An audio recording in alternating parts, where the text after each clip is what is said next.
हंगामा मचा है, होड़ लगी है ईरान का सबसे बड़ा हिमायती होने की या फिर भारत में मुसलमानों को रिझाने की। दुख ईरान पर हमले का है या मौका वोट बैंक को यह संदेश देने का है। कांग्रेस नाम तो आपने सुना ही होगा। मैं ये बात क्यों कह रहा हूं ये आपको आगे बताऊंगा। कम से कम बीजेपी का तो यही मानना है कि कांग्रेस को ना ईरान की पड़ी है और ना ही उन्हें खमेनी की मौत पर कोई बड़ा सदमा है। उनका फोकस तो सिर्फ और सिर्फ मछली की आंख की तरह देसी पॉलिटिक्स यानी सियासत पर है। इन दिनों दुनिया में 50 से ज्यादा छोटे बड़े सैन्य संघर्ष चल रहे हैं। सवाल है कि ईरान के साथ ऐसा कौन सा रिश्ता है, लगाव है, जो कांग्रेस को बीते 3 दिनों से बेचैन कर रखा है। क्योंकि ईरान के लोग, खासतौर पर प्रोग्रेसिव सोच रखने वाली महिलाएं तो खुश हैं। ये दावा हवा हवाई नहीं है। आगे मैं इसका आपको वीडियो एविडेंस यानी वीडियो प्रूफ भी दिखाऊंगा और साथ ही ये भी बताऊंगा कि कैसे ईरान ने हमेशा हमारे जख्मों पर नमक छिड़का है। इसके अलावा आज उस हिपोक्रेसी को भी एक्सपोज करने का दिन है जिसे तुष्टीकरण की पॉलिटिक्स कहते हैं। तो इस नीति पर चलते हुए दशकों से सियासी दल मुसलमानों को अपने चुनावी हथियार के तौर पर इस्तेमाल कर रहे हैं। लेकिन शुरुआत ईरान की महिलाओं के साहस वाले वीडियो के साथ करते हैं।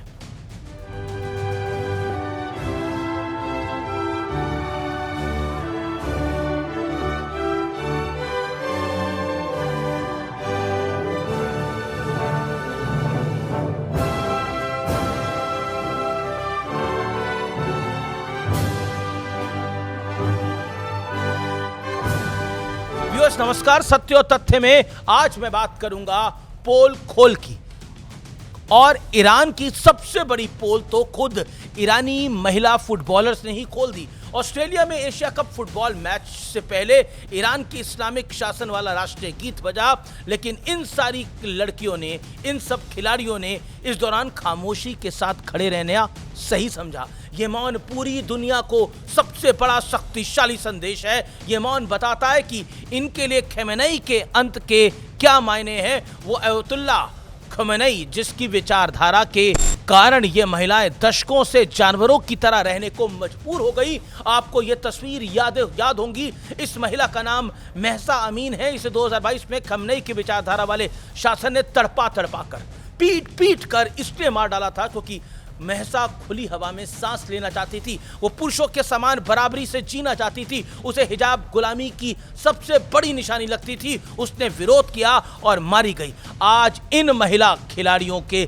जहन में ऐसी ना जाने कितनी कड़वी सच्चाइयां होंगी, यादें होंगी। और अब इन्हें भले ही किसी भी तरह लेकिन अपनी आज़ादी की एक किरण दिखाई दे रही है, तो ये बेहद खुश हैं। लेकिन भारत में गांधी परिवार की सबसे वरिष्ठ श्रीमती सोनिया गांधी खमेनी की मौत से कुछ ज्यादा परेशान है। उन्होंने एक अखबार में बाकायदा लेख लिख डाला। उस लेख का शीर्षक था government silence on the killing of Iran leader is not neutral, it is abdication. Sonia Gandhi लिखती हैं कि भारत ने खमेनी की हत्या या ईरान की संप्रभुता के उल्लंघन की कोई स्पष्ट निंदा नहीं की है। ये चुप्पी तटस्थता नहीं है बल्कि कर्तव्य से पीछे हटना है। ये भारत की विदेश नीति की दिशा और विश्वसनीयता पर गंभीर संदेह पैदा करता है। मोदी सरकार को विदेश नीति का पाठ पढ़ाने वाली सोनिया गांधी क्या देश को बताएंगी कि जब इसी अमेरिका और नाटो फोर्सेस ने 2011 में लिबिया के शासक मुअम्मर अल गद्दाफी को मारा था, उसके बाद ना तो मनमोहन सिंह की सरकार का कोई आधिकारिक बयान आया था, ना कांग्रेस पार्टी का, ना ही सोनिया गांधी का। ना गुस्सा, ना शोक, ना लानतें। क्यों? उस दौर के अखबारों ने मनमोहन सिंह के रवैये को तब प्रमुखता से छापा था। शायद इसलिए क्योंकि उस दौर में सत्ता का क्राइसिस नहीं था। हो सकता है कि कोई कहे कि गद्दाफी के साथ तो हमारे अच्छे संबंध थे ही नहीं। तो उनकी जानकारी के लिए बता दूं, 2004 से 7 तक यूपीए सरकार के 7 मंत्रियों ने लिबिया की यात्रा करी। मैं उन मंत्रियों की लिस्ट भी साथ आपको दिखा रहा हूं। इससे पहले 2006 में इराक में सद्दाम हुसैन को फांसी दी गई। वजह एक बार फिर अमेरिका ही थी। तब भी भारत की सरकार चुप्पी साधी हुई थी। ना अफसोस, ना बड़ी बड़ी बातें, ना विदेश नीति का ज्ञान।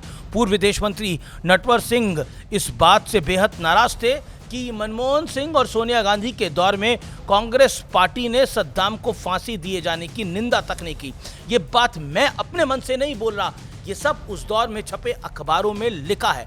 आप वीडियो पॉज करके इसे पढ़ सकते हैं जो मैं इस समय चला रहा हूं। सोनिया गांधी ने अपने लेख में आगे वो लिखती हैं, भारत को अपनी नैतिक ताकत को फिर से खोजना चाहिए और इसे स्पष्टता से व्यक्त भी करना चाहिए। सोनिया गांधी ने कहा कि सरकार का मौन चिंताजनक है। जब मौन की बात निकल ही रही है तो आइए सोनिया गांधी जी एपिक मौन की चर्चा कर लेते हैं। बांग्लादेश में शेख हसीना का तख्ता पलट हो जाता है, उसके बाद वहां हिंदुओं को चुन चुन कर मारा जाता है, मंदिर तोड़े जाते हैं, लेकिन सोनिया गांधी और उनकी पार्टी एक भी लेख नहीं लिखती और ना कोई कुछ कहता है।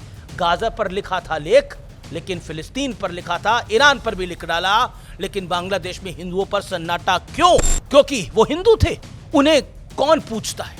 उनकी बात करने से क्या हासिल होगा? रहा सवाल ईरान का, यह सच है कि ईरान के साथ भारत का लेन देन यानी कमर्शियल रिश्ता है, बिजनेस रिलेशंस है और शायद आगे भी रहेंगे, लेकिन ऐसी खरीदारी तो हम दुनिया भर में ना जाने कितने मुल्कों के साथ करते हैं। ऐसे देश हमारे बिजनेस साझेदार तो हो सकते हैं, लेकिन दोस्त वाली घनिष्ठता होगी ना नहीं, ये सब्जेक्टिव विषय है। क्योंकि खमेनी ने एक भी मौका नहीं गंवाया था भारत के लोगों को, मुसलमानों को भड़काने और उकसाने का। और तो और इंदिरा जी की हत्या के बाद भी इसी खमेनी ने कोई शोक नहीं जताया था। वो कश्मीर की आज़ादी की वकालत करते थे, भारत में मुसलमानों के नरसंहार का झूठ फैलाते थे। 1965-1971 के युद्ध में ईरान ने पाकिस्तान को मदद करी। 26/11 के हमले में पाकिस्तानी आतंकियों को होते हुए भी बात को नकारा। अयतुल्ला अली खोमानी और ईरान दोनों को मालूम था कि एक दिन ये नौबत जरूर आएगी। उनकी तैयारियों में कहां कमी रह गई? ये विदेश नीति में क्या सुधार की आवश्यकता है, ये ईरान का मसला है, भारत का नहीं।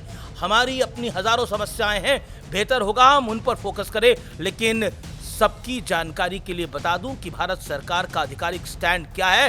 भारत ने कहा है कि हम ईरान और खाड़ी देशों के हालात पर चिंता व्यक्त करते हैं। हम सभी पक्षों से संयम बरतने की अपील करते हैं और यह सत्य और तथ्य है।